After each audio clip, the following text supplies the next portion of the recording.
दोस्तों, भगवान कृष्ण ने महाभारत काल में ही कलयुग का विस्तार पूर्वक वर्णन कर दिया था। कलयुग में लोग कैसे होंगे, जीवन कैसे व्यतीत होगा, लोगों का व्यवहार एक दूसरे के प्रति कैसा होगा, ये सब उस काल में ही बताया जा चुका था। यहाँ हम प्रस्तुत करेंगे भगवान कृष्ण द्वारा कलयुग के बारे में बताई गई 5 कड़वी बातें, जो आज 100% सच हो रही है। कलयुग के सत्य। महाभारत काल में 5 पांडवों के मन में कलयुग के बारे में जानने की जिज्ञासा थी। उन्होंने श्री कृष्ण से एक बार पूछा कि कलयुग में मनुष्य कैसा होगा, लोगों के विचार कैसे होंगे और मोक्ष प्राप्ति कैसे होगी। ये प्रश्न सुनकर श्री कृष्ण ने 5 पांडवों को वन में जाने को कहा।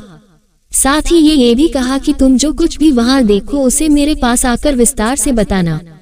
श्री कृष्ण का आदेश पाकर 5 भाई वन गए और कुछ समय बाद वापस आए। तो फिर एक एक कर 5 भाइयों ने वन में जो देखा था वो भगवान कृष्ण को बताया। युधिष्ठिर के प्रश्न। सबसे पहले युधिष्ठिर ने श्री कृष्ण को बताया कि उन्होंने वन में 2 सूंड वाले हाथी को देखा। तब कृष्ण ने कहा कि कलयुग में ऐसे लोग राज करेंगे जो बोलेंगे कुछ और कुछ और। ये लोग दोनों ओर से शोषण करेंगे। भीम के प्रश्न। उसके बाद भीम ने बताया कि उसने वन में देखा कि एक गाय अपने बच्चे को इतना चाट रही थी कि उस बच्चे का खून निकलने लगा। तब श्री कृष्ण ने इसका अर्थ बताया। श्री कृष्ण ने बताया कि कलयुग का मनुष्य अपने बच्चों से इतना आसक्त होगा कि ऐसी ममता के कारण बच्चों का विकास ही रुक जाएगा। यदि किसी का पुत्र साधु बना तो सब उसके दर्शन करेंगे, परंतु यदि स्वन्य का पुत्र साधु बना तो माता पिता दुखी हो जाएंगे, रोएंगे कि मेरा पुत्र किस राह पर जा रहा है। कलयुग में लोग बच्चों को मोहमाया और परिवार में ही बांध कर रखेंगे। इस तरह उसका जीवन वही नष्ट हो जाएगा। फिर कृष्ण ने कहा कि तुम्हारे पुत्र तुम्हारे नहीं बल्कि तुम्हारी पत्नियों की अमानत है, और पुत्रियां तुम्हारी अमानत है। ये शरीर मृत्यु की अमानत है और आत्मा परमात्मा की अमानत है। अर्जुन के प्रश्न। इसी तरह भीमसेन के बाद अर्जुन ने बताया कि उसने एक पक्षी को देखा जिसकी पंख पर वेद की ऋचाएं लिखी हुई थी, परंतु वो एक मनुष्य का मांस कह रहा था। ये देखकर मैं हैरान हो गया। तब श्री कृष्ण ने बताया कि कलयुग में ऐसे लोग होंगे जिन्हें विद्वान कहा जाएगा, किंतु उनकी मंशा यही होगी कि किसकी जल्दी मृत्यु हो जिससे उसकी संपत्ति को अपना लिया जाए।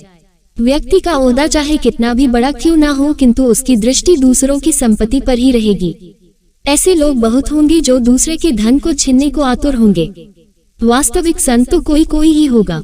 नकुल के प्रश्न। अर्जुन के बाद फिर नकुल ने श्री कृष्ण को वन के बारे में बताया। नकुल ने कहा कि मैंने देखा कि एक भारी चट्टान पर्वत से गिरी और बड़े से बड़े वृक्ष भी उसे नहीं रोक पाए, परंतु एक छोटे से पौधे से टकराकर वह चट्टान वहीं रुक गई। तब इसका अर्थ बताते हुए श्री कृष्ण ने कहा कि कलयुग में मनुष्य की बुद्धि क्षीण होगी, उसका जीवन पतन होगा और इस पतन को धन या सत्ता के वृक्ष रोकने में सक्षम नहीं होंगे, किंतु हरिनाम रूपी एक छोटे से पौधे से मनुष्य का जीवन पतित होने से रुक जाएगा। हरि कीर्तन से मनुष्य की बुद्धि प्रबल होगी। सहदेव के प्रश्न। अपने 4 भाइयों की तरह सहदेव ने भी भगवान कृष्ण से वन की बात बताई। सहदेव ने बताया कि उसने वन में अनेकों कुएं देखे, जिनमें से केवल बीच का कुआं खाली था जो कि सबसे गहरा था। कृष्ण ने सहदेव को इसका अर्थ बताते हुए कहा कि कलयुग में धनी व्यक्ति अपने शौक के लिए पुत्री विवाह में, उत्सवों में बहुतायत में धन खर्च करेंगे, परंतु यदि किसी भूखे को देखेंगे तो उसकी सहायता करने में किसी की कोई रुचि नहीं होगी।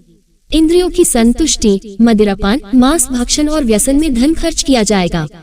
जो लोग ऐसी आदतों से दूर होंगे उन पर कलयुग का नहीं बल्कि परमात्मा का प्रभाव होगा। तो दोस्तों, ये है कलयुग के 5 कड़वे सत्य।